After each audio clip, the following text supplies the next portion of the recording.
Air India की flight में कौन थे वो दो पायलट जिनके तमाम प्रयास के बाद भी क्रैश हुआ प्लेन क्रैश होने से पहले पायलट ने भेजा था ये खास मैसेज। विमान हादसे के वक्त कैप्टन सुमित सभरवाल के पास थी कमान, लेकिन कौन सी गलती पड़ गई भारी जिसके कारण 8000 घंटे तक प्लेन उड़ाने वाला कैप्टन भी नहीं बच सका। जी हां, अहमदाबाद के नीले आसमान पर दोपहर में एक ऐसा मंजर बना जिसने हर किसी की रूह तक हिला दी। हजारों फीट ऊपर उड़ान भरने वाला बोइंग 787 ड्रीम लाइनर, जो लाखों भारतीयों के लिए सपनों की उड़ान का प्रतीक माना जाता था, कुछ ही मिनटों में मौत का परचम लेकर नीचे गिर पड़ा। सपनों का वो जहाज जो लंदन की ओर उड़ान भर रहा था, अहमदाबाद के मेघानी नगर इलाके में तबाही बनकर टूटा। एयर इंडिया की फ्लाइट आज भारत के विमानन इतिहास का काला अध्याय बन गई। इस हादसे की सबसे दर्दनाक बात यह रही कि विमान को उड़ाने वाले कैप्टन सुमित सभरवाल भारत के बेहतरीन पायलट्स में गिने जाते थे। 8200 घंटों की उड़ान का अनुभव रखने वाले ये कप्तान सिर्फ पायलट नहीं था, बल्कि लाइन ट्रेनिंग कैप्टन भी था। यानी वो नए पायलट्स को ट्रेनिंग देने का काम भी करता था।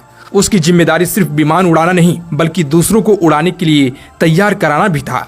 लेकिन जब आसमान से मौत उतरी तो अनुभव, तकनीक और जिम्मेदारियां सब ध्वस्त हो गई। फ्लाइट की को पायलट सीट पर बैठे थे फर्स्ट ऑफिसर क्लाइन कुंदर, जिनके पास करीब 1100 घंटों का अनुभव था। हालांकि उनके करियर का ये उड़ान उनकी सबसे डरावनी और आखिरी उड़ान साबित हुई। टेक ऑफ के महज 2 मिनट बाद ही कॉकपिट से वो शब्द गूंजा जिसने पूरे एयर ट्रैफिक कंट्रोल का दिल दहला दिया, मेडे, यानी हम संकट में हैं। दरअसल मेडे कॉल एक तरह का इमरजेंसी मैसेज होता है। पायलट इसे तब देते हैं जब विमान किसी गंभीर खतरे में हो और यात्रियों या क्रू की जान को खतरा हो, जैसे कि इंजन फेल होना, हवा में टक्कर का खतरा जैसी स्थिति। यह मैसेज एयर ट्रैफिक कंट्रोल और पास के विमानों को अलर्ट करती है कि प्लेन को तुरंत मदद की जरूरत है। इसे रेडियो पर 3 बार बोला जाता है, मेडे मेडे मेडे। ऐसा इसलिए किया जाता है कि ताकि साफ हो जाए कि यह कोई मजाक नहीं है, बल्कि सच में कोई संकट है। जैसे ही मेडे कॉल मिलती है, कंट्रोल रूम उस विमान को तुरंत प्राथमिकता देता है। वे सभी जरूरी साधन उसकी मदद में लगा देते हैं, जैसे इमरजेंसी लैंडिंग की इजाजत देना, रनवे खाली करना, एम्बुलेंस और फायर ब्रिगेड तैयार रखना। लेकिन सबसे बड़ा सवाल यह है कि इतना अनुभवी कैप्टन, इतनी एडवांस टेक्नोलॉजी, इतनी सख्त सुरक्षा चेकिंग के बाद भी आखिर ऐसी चूक कैसे हो गई? क्या यह पूरी तरह से टेक्निकल फेलियर था या किसी बाहरी कारण से ये हादसा हुआ? वही शुरुआती अंदाजे बता रहे हैं कि टेक ऑफ के वक्त इंजन में गंभीर खराबी आ गई थी, जिसकी वजह से विमान कंट्रोल से बाहर हो गया।